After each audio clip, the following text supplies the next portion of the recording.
Good evening, folks. Mark Wilson here in the Fan Cave. It is 7:20 p.m. Thursday, June 8th, 2023.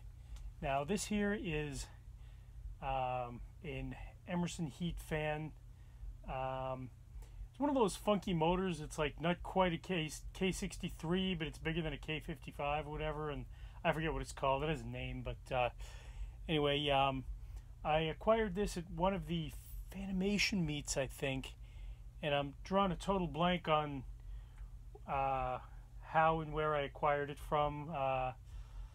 If it was a trade deal or if it were just something I bought out of a bunch of fans. But anyway, started off on high, typical 2-speed Blenderfan, high and medium. High off, medium off, in that pattern.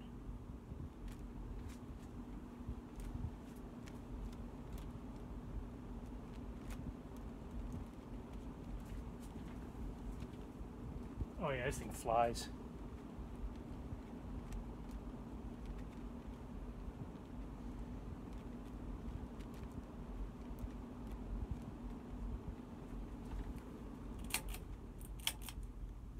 On to medium.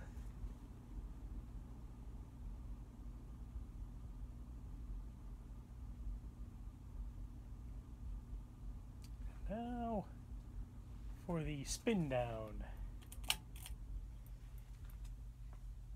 Yeah, and these testing my blenders now. This is I think the third Blenderfan I've tested, not counting the two installed in my garage. But why am I using a red light? Why not? It's a relic of a long gone dark room.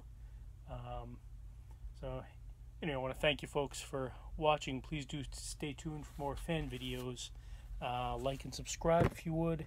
And you can tell right now I actually have 3 Blenderfans installed in this room. Have my 2 K63 blenders and my little whatever this thing is. I'm gonna look it up because I can't think of the name of it. There's it's still like a pint-sized K63 motor. I have a brown and another white one. White one's new in the box. Brown one I acquired years ago. Both of them I acquired years ago. I don't know, 2005, 2006, something like that. But actually, I think I got my white Noon box one I got in 2005 when I started getting into fans. I paid a lot more than I probably should have on eBay, but anyway, I digress. Yeah, it has wooden blades, Fasco style brackets, and I don't remember the origin of why it has these blades, but honestly I don't care. It's kind of a cool install, and it's a Franken fan of sorts, so that works for me. Anyway, thanks a lot for watching. Good night and good luck.